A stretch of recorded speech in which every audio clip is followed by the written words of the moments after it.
Hey kids, I'm Derek Muller, and we're here in Hawaii Volcanoes National Park to answer the question, what will you find in the wild? Hawaii Volcanoes National Park has existed since 1916, which means it turns 100 next year. But the volcanoes in the park have existed for way longer than that. I'm talking hundreds of thousands of years. Did you know that without these volcanoes, the Hawaiian Islands wouldn't exist? I mean, they made these islands. Without them, we couldn't be standing here. We would be swimming. Isn't that amazing? Now, to tell us a little bit more about Hawaii's volcanoes and help guide us on our hike, we have a special guest, Ranger Rebecca. Aloha kids, I'm Ranger Rebecca. Hawaii Island is home to 5 volcanoes, and you can find 2 of them here at the National Park. We have Mauna Loa, the world's largest volcano, and Kilauea, one of the world's most active volcanoes. Kilauea actually means ever spewing, and it's currently erupting from 2 different locations at the very same time. These volcanoes have a very special significance to the Hawaiian culture. To the Hawaiians, the volcano, red lava, steam, even the small particles you find in the air, they're all sacred and part of Pele, the goddess of the volcano and the creator of the Hawaiian Islands. This is a lava tube, which was also created by Pele. It formed when hot molten lava was flowing through here, and then around the outside it cooled and hardened, forming these walls that you can see. Then when the lava stopped flowing, we're left with this empty tube. Now, when most people think of volcanoes, they think of a pointy top, but that is not actually how the Hawaiian volcanoes are. They are shield volcanoes. Shield volcanoes are volcanoes that are formed by lava flows. Layer upon layer, they form this big shield-like shape that we see here, just like this. And our caldera here was formed about 500 years ago. It was once a shield volcano, and the magma reservoir underneath the volcano drained out. So there's nothing supporting up the walls of the volcano, and the volcano just went ba-doosh, psh, psh, and it dropped 2,000 feet deep, and it formed the caldera that we see today. However, since then, it's been refilling with lava flows.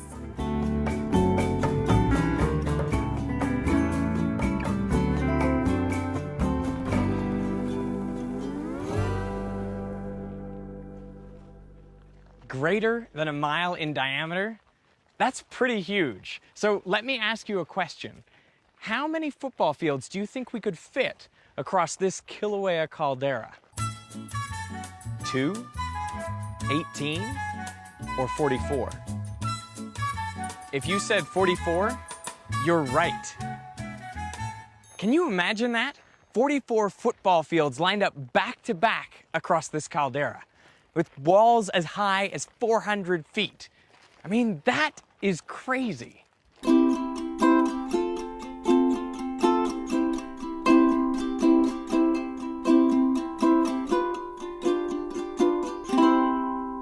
These are the lehua blossoms of the ohia tree.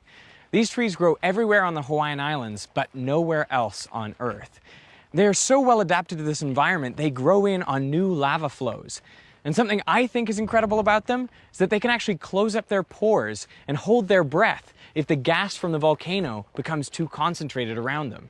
That's how well adapted they are to this volcanic environment. Ohia are very important for the Hawaiian ecosystems because 1, it protects the lower plants from the sun and harsh winds, and 2, it traps and captures the moisture so our lower plants can flourish and grow underneath it. Without our ohia, we wouldn't have the diversity of our native plant species and bird species that depends on its nectar. For example, the apapani or the amakihi. A very popular question here in the park is, do we have any poisonous plants? And the short answer is no. And that's because our native plants here were isolated for so long that they lost those defense mechanisms. So we have nettleless nettles, mintless mints. We have holly that doesn't have thorn on their leaves. Since Hawaii is located in the middle of the Pacific Ocean, over 2,300 miles from the nearest continent, everything that you see here got here by one of the 3 W's, either wind, wings, or waves, meaning that they drifted here in the air or hitched the ride on the back of migratory birds or floated here on the ocean currents. But over there, that's not smoke. It's actually 80% water vapor, but it's rising up from a vent. So what you see behind me is actually a plume, which is volcanic gas, steam, particles like volcanic glass and volcanic ash from the lava lake that's sitting inside Halemaumau crater that popped open in 2008, and it's been continuously erupting since then.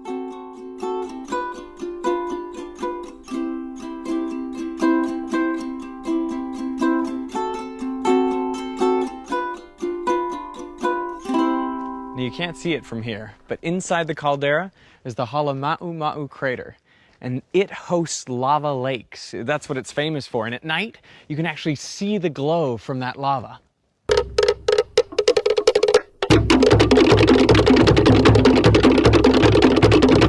A lava lake is like a lake of lava. If you imagine the crater like a bucket filled with water, and underneath the bucket we have a hole with a hose running through.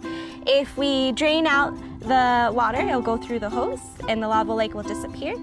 If we start pumping up water back into the hose, it will fill up the bucket again. That's how our lava lake inside our summit eruption, inside Halemaumau crater, goes up and down. And who better to talk about lava than our own volcanologist, Dr. Don Swanson.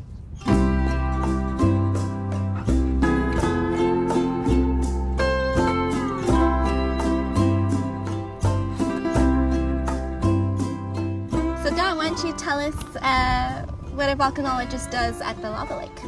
Well, what I do is to go down every morning and sample ash that has been erupted out of the lava lake. To do that, you know, it's kind of a hazardous area, as you're well aware, so I have to wear a hard hat that I put on, and I always fasten because you never know when big things are going to be falling out of the air. There's a lot of gas down there. I'll put the gas mask around my neck. I can then put on the gas mask and hold it up tight to my face, and this keeps the sulfur dioxide from getting out here. That sounds amazing, and I see that you got some samples here. Can you tell me a little bit more about I do. This is one of these really nice spatter bombs. That material was pretty liquid when it flew through the air, and when it landed on the ground it just splatted and became really flat. These are other kinds of bombs that aren't very common from the lava lake, but when they fly through the air shapes them, and so they become pretty much aerodynamic. And sometimes the spatter is teardrop shaped, and so you've seen a lot of those, I know, Rebecca, and these are called Pelly's tears, of course. But I think you'll agree the best stuff of all is Pelly's hair.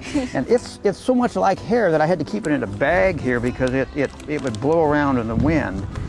You've seen a lot of Pelly's hair, but have you ever seen anything better than that? No. Now, the Pelly's hair forms when liquid droplets are flying through the air, and the droplets get strung out.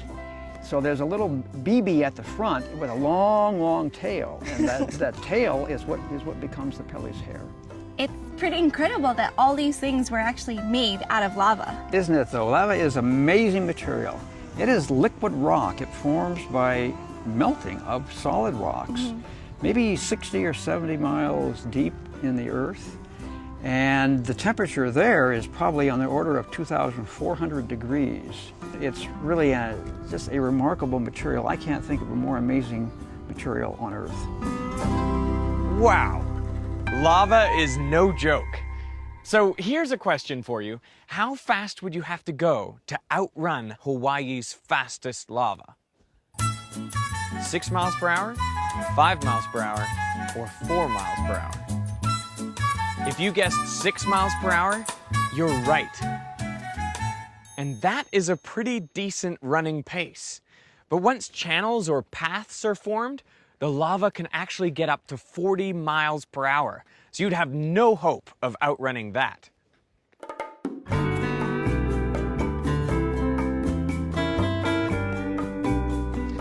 As we mentioned before, Kilauea is the only volcano we know of which has two active eruption sites, one in the caldera and the other is the Pu'u'o'o vent, which is 10 miles east of here.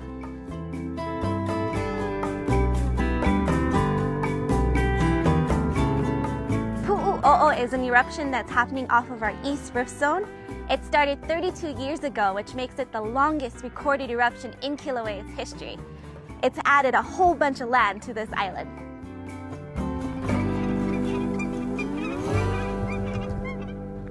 So here's a question for you. How much new land do you think has been created by the Pu'u'o'o vent's current eruption? 1 acre, 200 acres, or 500 acres? If you guessed 500 acres, you are correct. By December 2012, scientists had recorded that over 48 square miles of land had been covered with over 1 million gallons of lava. Now that is a lot of new land. So I guess we can definitely agree that Kilauea is the most active volcano. But behind me, Mauna Loa is by far the biggest.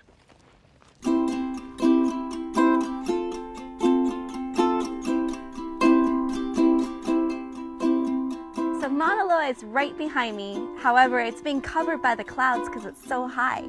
It's also so heavy that it's physically bending the Earth's crust. It's 2,000 square miles, which makes it 10 times bigger than Mount Everest. That's huge, right? Well, I think that's it for today. But I want to say a huge thanks to Ranger Rebecca, Don Swanson, and the National Park Service for this amazing adventure.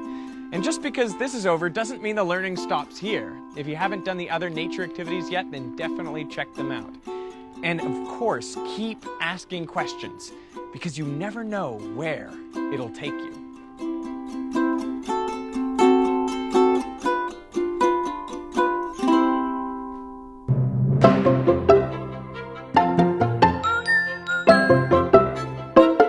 Hey kids! Don't forget, once you finish the activity, click the I did it button to collect your cool badge. Nice!